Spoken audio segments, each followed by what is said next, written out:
So I have to do another update on this Long Island Railroad saga that's going on because I spoke and attended the Long Island Railroad committee meeting today. And from what I saw, it is really almost a certainty that they're not letting Phil Eng do what he needs to do to get this railroad back on track. We're going to have comment from a board members, kind of intimidating Mr. Eng into disregarding everything I said, including what Jason Anthony Pinero said, and to keep these people on. Now, I researched this guy, and we're going to actually get into that after we see what he had to say.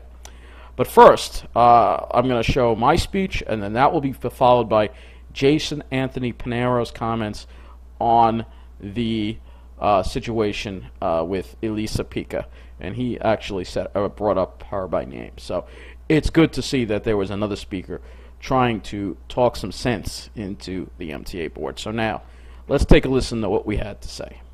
Oh, and one more thing before I forget. There was some kind of glitch, and there was a problem with the microphone, and they never really went, and the microphones weren't working correctly, and I didn't know that they were ready for the speakers, and I was waiting there for several seconds before they actually said come up, and they mentioned my name again because they didn't look like they really wanted to even hear what we had to say.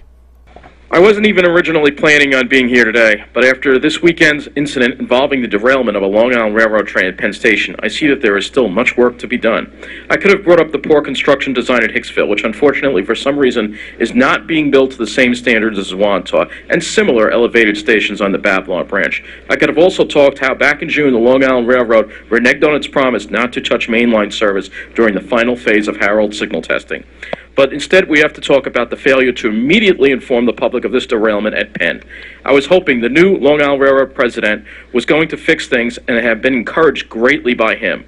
But the problem is he's surrounded by people who worked under the previous administration, including the vice president and all the way up to many others, including the chairman and many of you here on the MTA board. How can a new leader work properly when he's surrounded by many who still believe in doing things the old way? It is clear the interests that favor some well-connected areas with certain demographics, mainly on the Babylon branch, continue to get preferential treatment by this railroad. How come Belmore and Merrick, which are modern, beautiful stations, get treated to a renovation while on the same branch, older stations like Freeport and Baldwin are forgotten? This organization continues to break Title VI laws as well as many others, and that brings us to the derailment, which has affected today's commute. Why weren't people notified sooner? And why, once again, are we having trains skip Jamaica and leave people to dram on overcrowded trains while other trains with room sail on by without stopping? The corruption and discrimination at this organization are completely out of control. If we are going to truly be moving the Long Island Railroad forward, we will need many more new faces to represent all Long Island Railroad riders. And I just want to touch on one thing because I was at the Metro-North meeting. Here, Metro-North is getting new diesel equipment. Long Island Railroad's had a diesel shortage. They've had to cancel trains because of it, and I don't think it's fair. Why isn't the Long Island Railroad getting new diesel equipment? Thank you. Good morning, Long Island Railroad Committee. Good morning, Phil Eng. This weekend's derailment at Penn Station was totally unacceptable, and we had to wait over 24 hours to be notified. Elisa Picca should be resigned or fired, because she is not doing her work properly, although that I was told that she was promoted under Patrick Nowakowski's leadership. But Phil Eng, I know that you could do your job, and I have very high hopes on you, but it is time to change those who are below you, because you are from Smithtown and use the railroad every single day. It is time to change the leadership that is below you. And he went on to talk about the temporary platforms, which we're not really going to get into here. What we're getting into in this video is the intimidation and corruption after these comments that were made. This guy called Vincent, I can't pronounce his name, but this guy, one of the board members, first of all, when Phil Eng was talking, He's like, thank you for letting me. It's like he acted. You could tell by his manner. He's not really in control. He's like thanking them. No, he's the boss. He should be the one calling the shots. But that's not what's going on. We have these interests that are controlling the MTA and keeping him from doing the job he needs to do. And the problem is this woman, Elisa Picca. She's the vice president of the Long Island Railroad operations.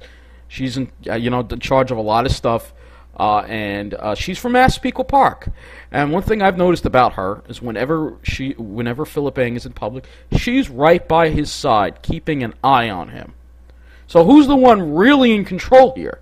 It's this woman. All right, it's this woman. And now we're going to get to Phil Eng as he was wrapping up his presentation, and then this MTA board member coming in and trying to intimidate Phil Eng into not making changes to the management that is below him, the management that was put there by Patrick Nowakowski. So take a listen to this. So I thank everyone, and I appreciate the opportunity to speak on Long Island Railroad Forward and the other initiatives that are ongoing. Questions or comments? Vinny? So I certainly want to speak to the incident over the weekend, but before I do, I know I don't need to say this, but I want to say it. I encourage you to continue to have faith in your senior staff. You have great people around you, and as you continue to transition, you should recognize the expertise in the different departments, and no need to clean house. I just no need to say it, but I feel the need and want to do so.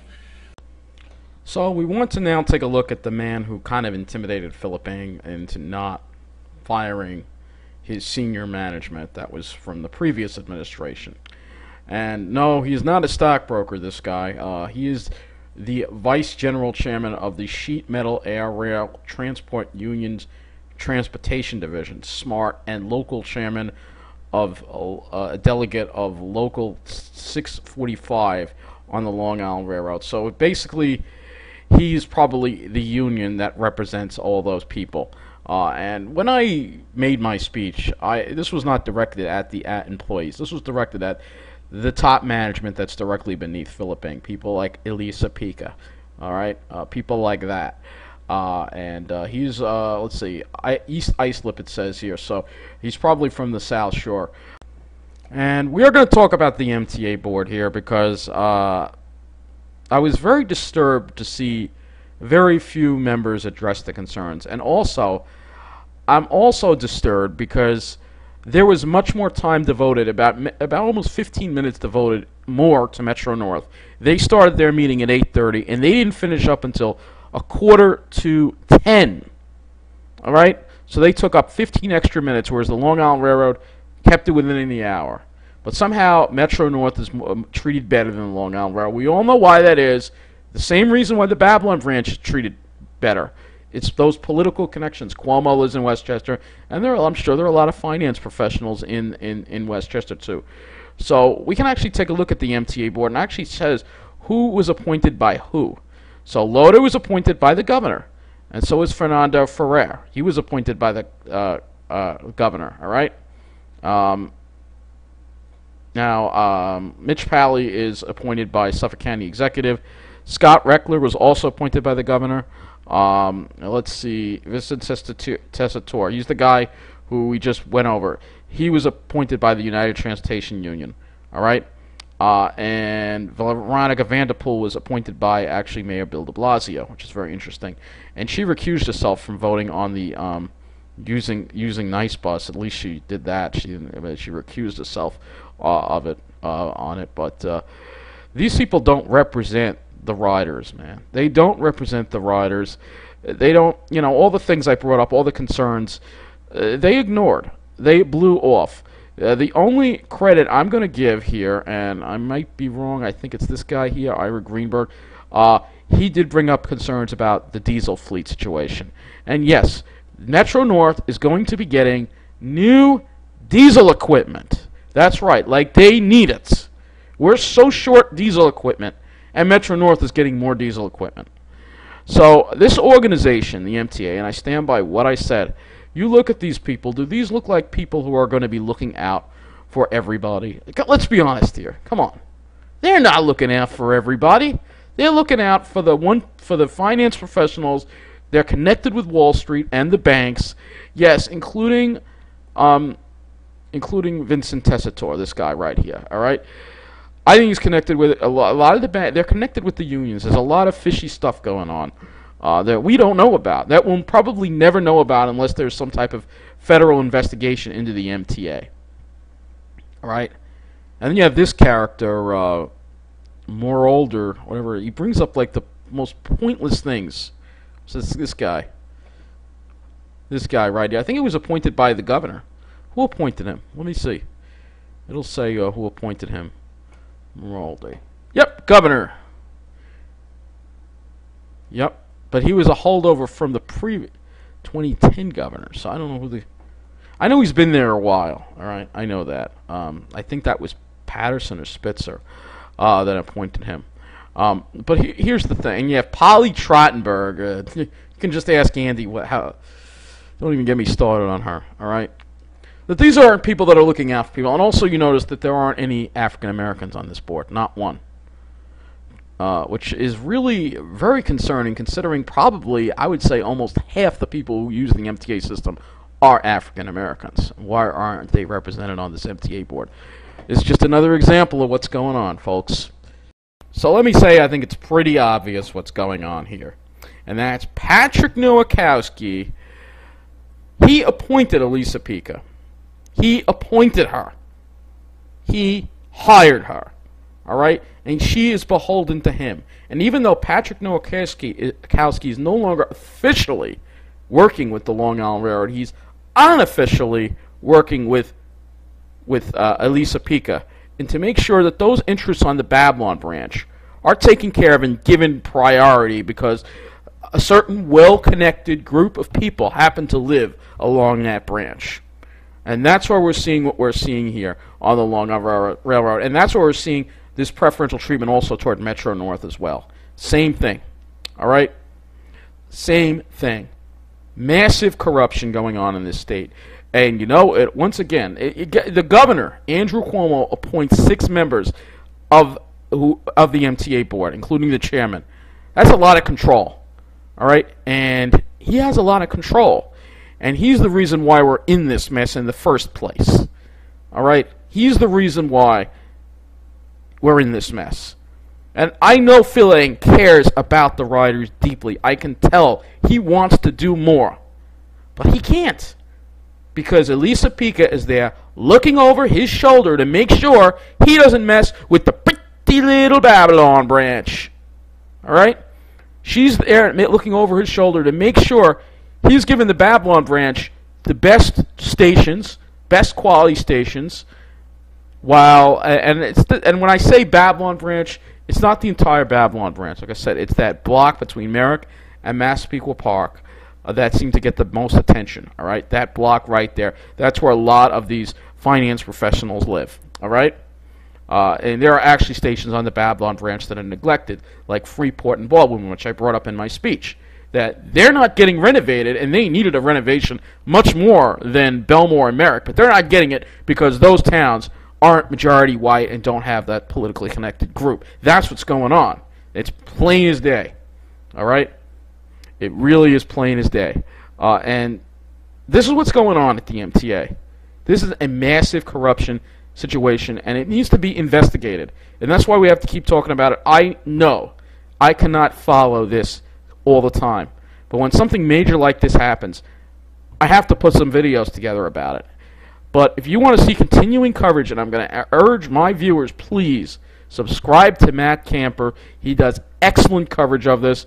Also, subscribe to Andy Randomness. He talks about this too from time to time.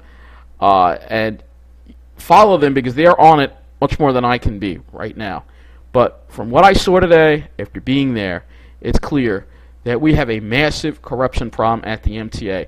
And Phil Eng is the president. He's the boss. He should be able to do what's necessary to get this railroad on the right track. And when you have people under him, like Elisa Picca, who are trying to thwart his efforts to bring fair service to this public transportation system, we have a serious problem on our hands. All right? And I think Phil Eng needs to fire Elisa Picca. He needs to do it. He needs to do it. All right? Because if they do anything to him over that, he could turn around and sue the MTA. And it would be a massive scandal. But everybody's afraid. Everybody's afraid of this particular block of well-connected people in certain areas of the railroad. Everybody is afraid of them, but we have to stand up. And the same thing goes for Governor Cuomo. We have to stand up against him because he's responsible for a lot of this. He's connected with that same group of people. All right? He's appointed many of the people that run the MTA. All right? And we've seen the MTA, as well as public transportation across this state, suffer like it's never suffered before under Andrew Cuomo. All right? He is doing to what public transportation in New York is to what Ed Mangano was doing did to public transportation in Nassau County. And they're good friends. They're buddy-buddy. So you know they think alike. And they both need to go to jail together. All right? They're criminals. All right? So, in conclusion, I have to say, it's just I'm going to urge you once again, please do not vote for Andrew Cuomo. If you cannot bring yourself to vote for a Republican like Mark Molinaro, if you can't do that, at least when you go to the primary, pull the lever for Cynthia Nixon. At least do that. We cannot have 4 more years of Cuomo in this state. It's only going to get worse, the discrimination, the destruction of our towns, and the outright incompetency at the MTA. And unfortunately, it's going to be Phil Eng that's going to wind up being blamed for these problems, even though it's not his fault. It's Elisa Picca's fault. It's the senior managers that work under Patrick Nowakowski. They need to go. I'm not afraid of you, Vincent Tessitore, trying to intimidate Phil Eng. Phil Eng needs to do what he needs to do, all right? I'm not talking about the employees and the construction workers. I'm not talking about them. They work hard and deserve every penny they get. I am talking about people like Elisa Picca. People like her need to go. She needs to be fired. Phil Eng needs to fire her. And he needs to do what he needs to do. Period. That's it for this video.